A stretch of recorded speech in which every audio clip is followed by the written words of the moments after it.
especially just being D-PRYDE before and you guys know he was D-PRYDE?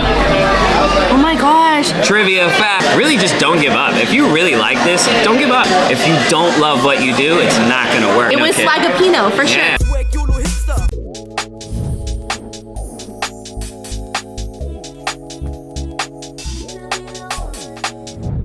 What's up everyone? We are at Ludy's right now in downtown Seattle. This is a famous Filipino dinery here in one of my favorite places, and we have someone special here that is visiting Seattle on tour. It's Russell.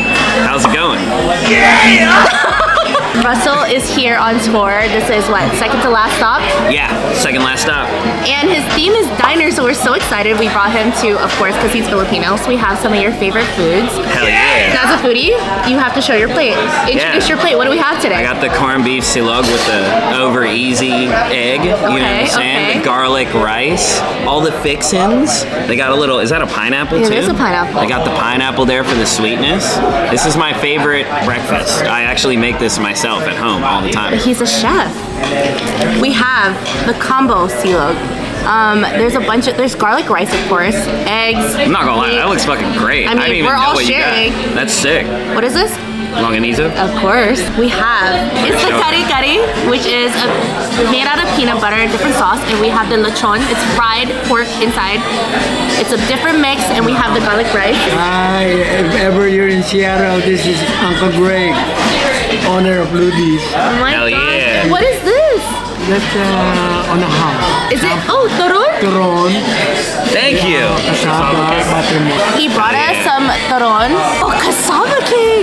Hell yeah. Shout out OG. Shout out Unk. You know what I'm saying? Shout out, what? Shout out Lolo. This is your friend's plate. Yeah. What is Homie it? Campbell, you know what I'm saying? Loves himself some tocino. The best tocino. You have to jump in. Shout out my man. You know what? I'm really surprised you guys ordered scrambled. Not to judge. I judge. I so fucking judge. And the best part, I told him the best thing about this place is the ube. Oh, giving you magnets. Oh, hell yeah. Oh, hell yeah. I wanted something so bad. Ludy's on me. Wow. That's nice. So we're gonna dive in. Russ, what are you excited most about, like, being here in Seattle? Have you been here before? I have been here before. I've actually, like, my first ever show in the United States was in Seattle, actually. Really? Yeah, I was at I think it was called, like, Rain. Like, I think oh that my was God, the company. Rain. I want to tell y'all about myself. I'm a 16-year-old Asian kid. Toronto, Canada, and I came here to book shit up for Seattle today. Sure, it just changed everything. I'm overflowing, so I'm building up. Cause every day is full of stresses that are building up. I remember. Yeah. It was all the famous YouTubers, the Asian crew. Yeah, so they had me out there. They had Tim, who's been a previous guest on here. To D-PRYDE. Yo, they know D. All the haters can suck my 8 equals D. They had Tim, like Lil Craze, like basically all of us within the heat of our Asian rap kind of wave. But it was sick, like, you know, I had always kind of gotten the love here, which is really, like, I'm thankful for that, at least. But everybody was always just so, like, kind of geeked up every performance I had, because I came back here a second time as well, and they were super geek. We did another tour. Actually, yeah, I performed here like 4 times already, which probably is like the most performed city I've like had in the US, which is sick. And each and every single time it was like the same hype energy. They love you out here. Yeah, I love it. I love Seattle too. It's funny too, because every tour, every visit I've had, everybody like, or sorry, not everybody. Every time I've come here, I've had time to just kind of like hang out. So that's cool, and you know, especially just enjoying the seafood and the coffee here. It's been like somewhere that I'm actually excited to go the most every time I do hit the road. But yeah, when I saw that it was on like the tour schedule, I was like, oh yeah, sick. I'm gonna go to Pike Place. I'm gonna get a coffee. Have you been to Pike Place before, right? Hell yeah, yeah. I have one of my favorite sweaters is from there actually. I just bought like a 3X sweater. Is that Seattle? It says Seattle and it has like a coffee cup on it. Oh, I love that. You should have worn it today. I actually should. I should have packed it in general. But yeah, Seattle's always had like a really, really special place in my heart. And them just loving me since the beginning and always giving me that like kind of like welcoming in. I've always felt like it was only right to like come here if I ever had the opportunity to, you know? And so how does it feel finally like going on tour after this amazing album? Like actually performing these songs in front of the people who love you the most? I mean, one, it's like, you know, especially just being in music for so long, I'm just happy that I'm here. I like outlasted a lot, especially just being D-PRYDE before. And did you guys know he was D-PRYDE? What? Oh my gosh. Trivia fact. I didn't even know that. Trivia. You know what's funny too is just the other day I was so Passion. I had met Passion.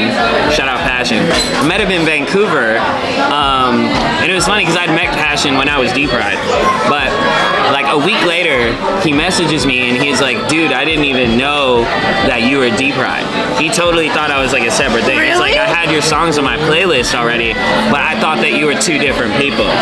So funny. It's just funny because, you know, going into my point, it's like I was able to like kind of reinvent and still kind of keep my fans and keep like the good kind of energy going on, especially with people from here. I mean, we damn near sold the show out. Right. So I'm like, oh man, like I'm just happy I'm still here, you know? Doing it first bite, I had to put all the elements in there. The corned beef, the egg, garlic rice, and then a bit of like You're good at the spoon and fork thing? Ish. As you can see, not the greatest. There we go. Okay.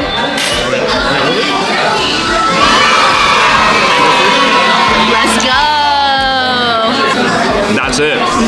I've been having, like every Filipino place we go to, I've been having corned beef. So You're not trying anything different? I'm just judging by the corned beef. Okay, so what do we think? Because some people like it corned beef really crispy. Really? And that's a little, yeah, some people like it really crispy, but that's like more saucy. I like it. I like the fact that it is saucy. Okay. And you can't go wrong with an over easy egg. Can't go wrong with the fixins. I like the fixins. Presentation is good. Filipino food, something you grew up eating a lot? Oh yeah, for sure. I think I was like a cultural guinea pig for my mom, so she put me onto a lot of stuff, funny enough, a lot of cuisine, but she always made it apparent to put like, you know, Filipino things in the diet and have me like appreciate the culture because, you know, we're westernized, right? So of course I don't know Tagalog, I don't know anything of that nature, but when it comes down to the food, I feel like I'm a little more closer to the culture whenever I do, just thanks to my mom. And it kind of helps you remember your mom, right? Oh yeah, for sure, especially this. My mom used to make this all the time, so. I'm glad that it can make you feel like home. You guys, this place is really busy. We waited in line for a while, but it's so worth it. I feel like it's so interesting too because Filipino food ranges in so many different dishes. But breakfast, I feel like top tier. Filipino breakfast is really top tier. 10 out of 10. Easy to make too. And I think if you had it frequently during your childhood, you're able to kind of make it to your taste. You know what I mean? You know, I was talking to the homie Campbell and like, you know, there's a lot of like parallels of Filipinos and Jamaicans. Is We there? both love corned beef. Oh, I didn't Bully know beef. Jamaicans love corned beef. Bully beef, you know? I never knew that. Campbell's behind the camera nodding with approval. Do they make it the same way? Oh, with breakfast? I love that. There is a parallel. Have you had kari-kari when you're growing up? Hell yeah. One of my favorite things is just, I try not to pronounce it too much because I'll just completely butcher it. Really? But- Try it. Oh, I'm not. You're not doing that to me today. Shut up. You know I'm not Filipino. I just learned. You could say it better than me. You didn't even try, Russ. Got it. Wow, see? Yay! She got me to do it. W's in the chat. Do they have shrimp paste? They got the do. shrimp paste. I gotta jump Bagoong, in. right? I gotta jump in, this guy in there. He needs to be. Some people don't fully like peanut butter, but I think that's the best part. Nah, it's the Okay, best. cheers. Cheers. Hell yeah. Crispy. And the peanut sauce is like that. I like the crispiness though. I feel like, and garlic rice is so good. I learned how to make it the other week. What is it?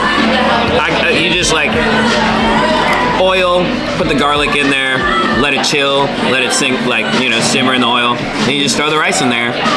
Don't burn the garlic, and you know, make sure you chop it very. Okay, nice, chef. Yes, you know? chef. Yes, chef. Shout out. I would have worn my apron today, but I got to keep it fresh for the show. But Tell me more a little bit about the diner theme that you have going. yeah, the diner theme actually was kind of like centered around the album that I was making, Dearly Loved. When I was making the album, I was just the type, and I'm still the type to go out and eat alone. Like that's what I love doing, and I like to go into diners alone. I just like to like reflect on things. I get more in touch with my subject matter when I'm alone and like secluded, but also I just like busyness going on around me. Yeah. I've always liked the warmth of like a diner, like a you know waitress or like a you know your classic diner waitress.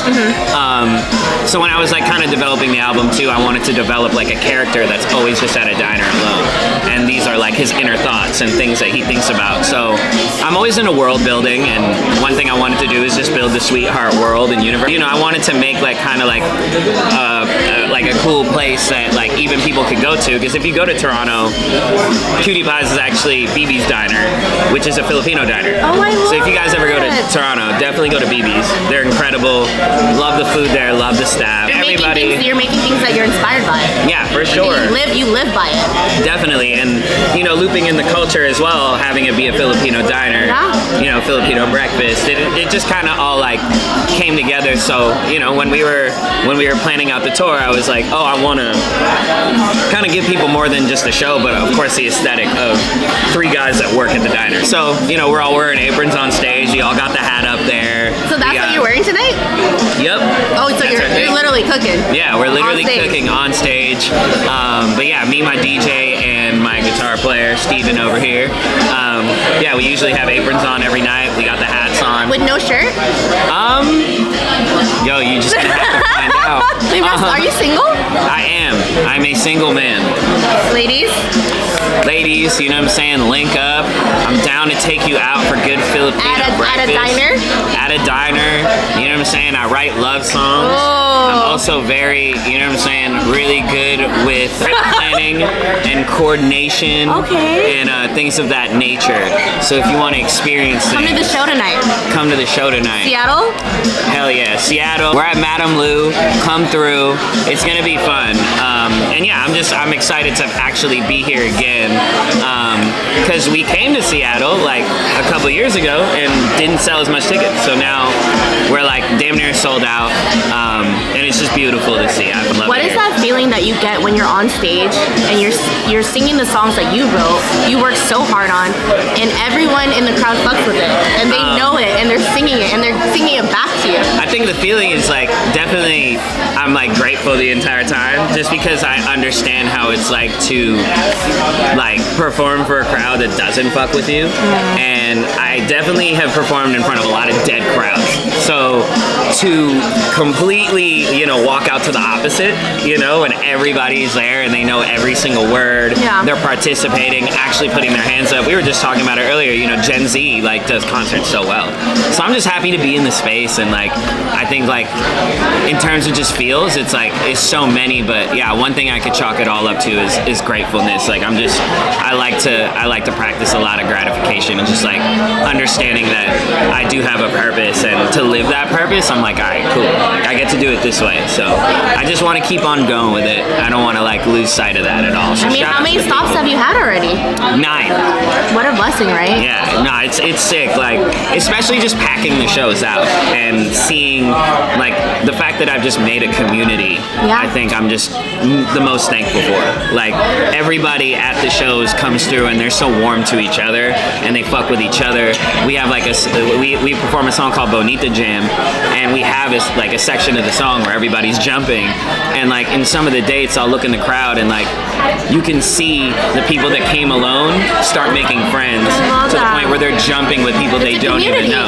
And yeah, you know, it's a cool community where like if somebody does see somebody alone or somebody does see somebody that like needs assistance with something, another fan is always there to like fuck with them and, you know, kind of like geek out with them about Russell shit, which I love because there's a whole lore, you know? Yeah. So it's like, I'm just happy that people are participating in that lore and building the world along with me. What's your favorite song on the album?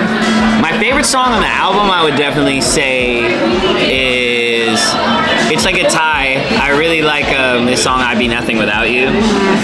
it's like the outro to the album. Which, Why? I made it during a really depressing time, but when I was in that like kind of depression, I used to listen to a lot of funk music to kind of bring me out of it and to dance.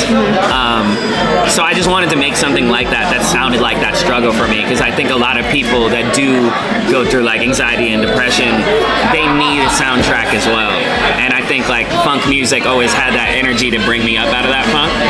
No pun intended.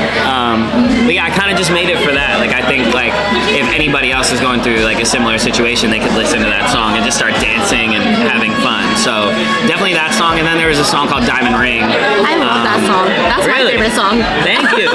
Thank you. Yeah, Diamond Ring really talks about like what the whole album is kind of like about.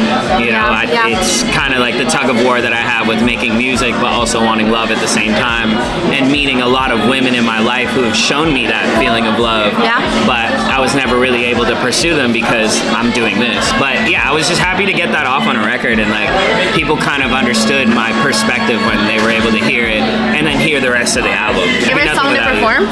FMU. FMU is like my favorite one. I had to admit to Russ because I was like, I have a secret to tell you. My number one 2023 song was his FMU song, and I was like, is it embarrassing to tell him that? But Nah, not I at all. listened to it like non-stop to the point where Simon was just like, all right, babe. Like, Yo, when you love a song, I just like to repeat it over and over again. Thank you. I appreciate that. I think too, like, it's just one of my favorite songs I've ever made. Like in the history of anything. Like, I love performing it. I love when people like it, because it was like kind of the music, and it was like the pop music I wanted to make. When I was a rapper, I couldn't communicate like certain things and make certain songs, but that was just like my bad bitch song that I wanted to make, because like that's the demographic that I like for just people to listen to my music. Like I like when women can feel like cool and sexy. Yeah, I felt like a bad bitch listening to it, you know? I know that you transitioned from D-PRYDE, the rapper, to Russ, like an R&B singer, you would say, right? What would you tell D-PRYDE right now, if you could tell him anything? Your younger self. You know what's crazy is like, I don't think I'd tell myself anything. You know, I would just let myself go through it. Really? I'd just be like, yo, do your thing, because I think when it just comes down to who I am now, I think I had to go through a lot of like ego death.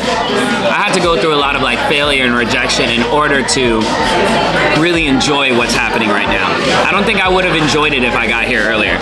But I think at 31, I'm just, again, like I told you, like I think what really is like the theme of a lot of my come up is just gratefulness. Like I'm grateful. I'm very present now. Yeah. I don't think I was as present then as I am now. But I needed to fail, and I needed to be rejected. I needed to feel all those feelings of like not feeling the best, and you know, being humbled and facing a lot of humility when it came down to like really understanding who I am as a person and who I am as an artist. So it's weird because like, it's funny you asked me that, because I try to ask myself that, and I could never muster up anything to really like tell myself. Just Not in like, oh, it's gonna be okay, or don't worry, you're about to be a star. You know what's crazy is like, not really. Yeah, I get it. I think that kid was always telling himself he was a star. And he had to go through that. Yeah, especially in the looks department. Like I had to go work out and everything. Wait, we're not bringing those glasses back?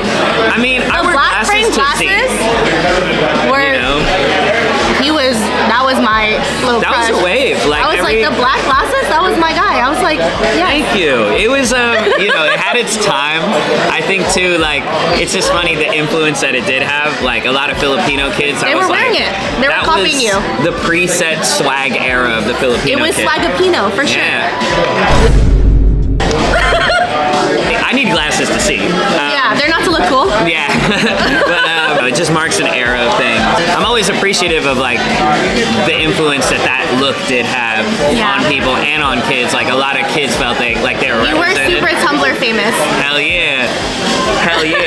And it's funny because the swag era is kind of coming back now, and people are kind of like, I think the homie Elwood from Slow Jam, shout out Slow Jam, the homie Elwood like really brought up a cool point the other day, and he said like, you know, especially in your 30s, like whatever you thought was cool at 13 is something something that'll stick onto you for the rest of your life. Yeah, yeah. And it's cool meeting people now, especially like when you were talking to me outside, like, you know, 31, 32, like kind of in our generation, like I'll meet people that age and they'll be like, nah, that was the coolest fucking era for Yeah, me. it Like was. that was my favorite era of my life.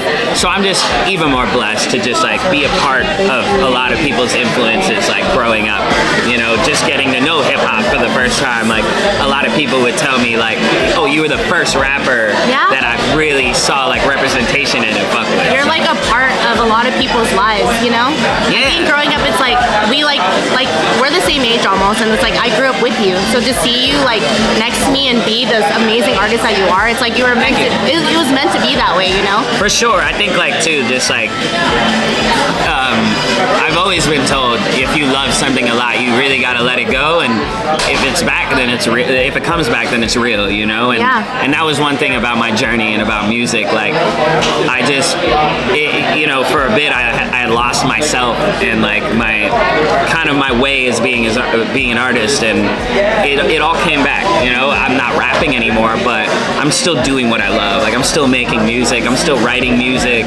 I'm just happy to still be doing music. I think that's like one thing that I talk to Tim all the time about how we outlasted all the trends and all the bullshit, like, and we're still here. So to be doing this is sick. What would you tell someone that is trying to go after their dreams, like wants to quit everything and go after something that's something creative like what you did? Like, what advice would you tell them? I definitely say, you never know.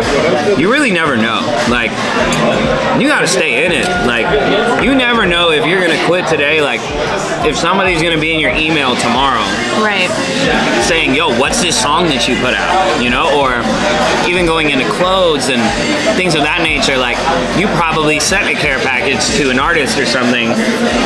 You never know. Like, they might pop out on stage with it, and then they're photographed with it. 100%. And your brand is like there. You know, I know a couple brands like that. Yeah. That were on the brink of giving up, and now they're huge.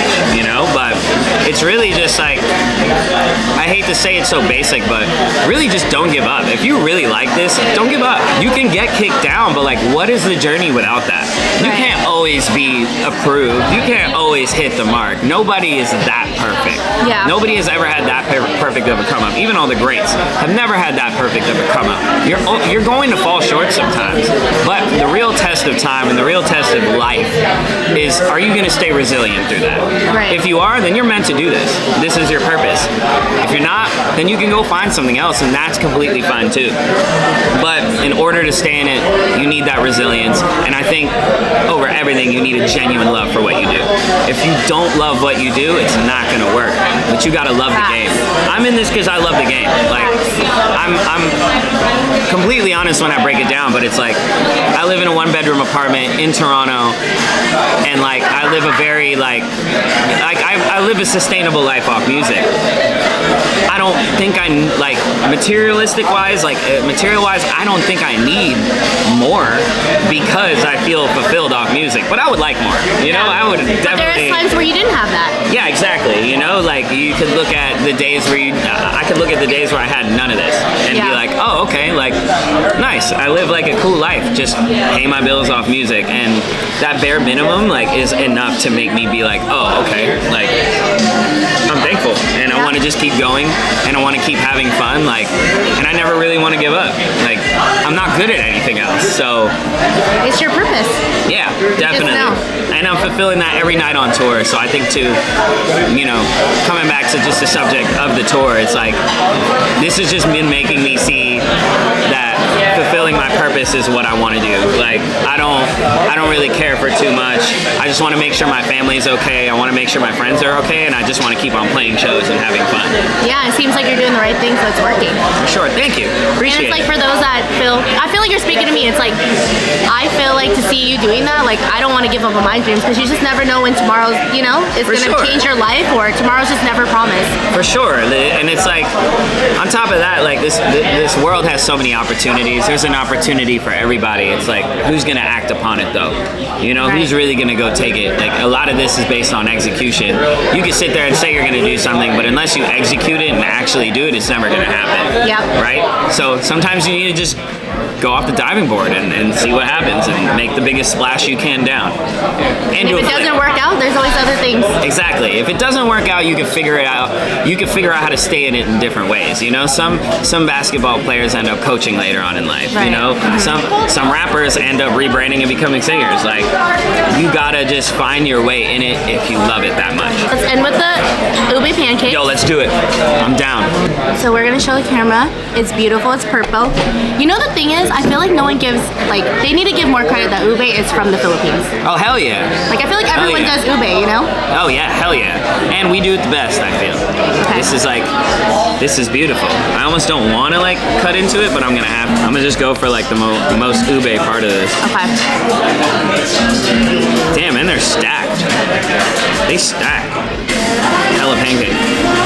Okay, some there. Should I dip it in the... Yeah, let's dip it. There we go. All right, let's do it.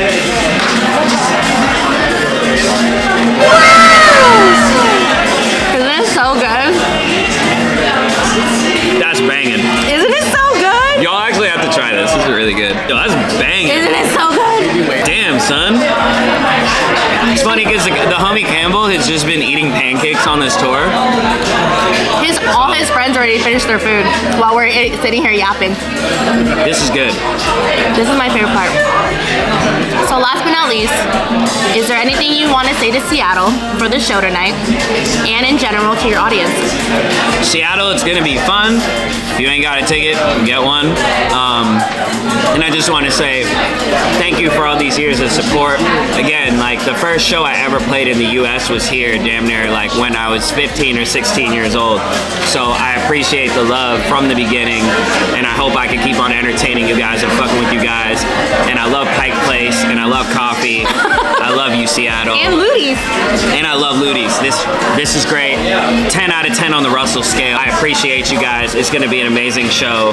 We give it 100% every night. So, you know, come through. It's gonna be great. And come through to Ludy's, and shout out to Teena, because this has been a long time coming. It's a YouTube circle. You know what I'm saying? And I appreciate you having me, because you know, I'm honored. This shows people another side of me, and I wouldn't want to do it with anybody else. So Don't worry, guys. He likes to eat. He eats food. hell yeah, I be eating food, you know what I'm saying? And now you have a whole, you know what I'm saying, preset template to what to get if you don't know what to get through us. So, you know what I'm saying? See you Come at to the Ludy. show. Skin tight dress, that's all fat, I'm so soft. Got me fast, tell me now, give me up. Show me the way, make me fall in love. Get nasty, babe, go ahead and fuck me up. Touch me, make me feel like this is meant to be. I know you're a friend to me, but you feel like destiny.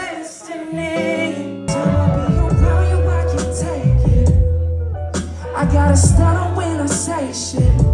Now you just take your time to come around. As the minutes count down till I see you, I get anxious. Hey, say go Russell. Go Russell, go Russell, go Russell, go Russell, go Russell, go Russell, go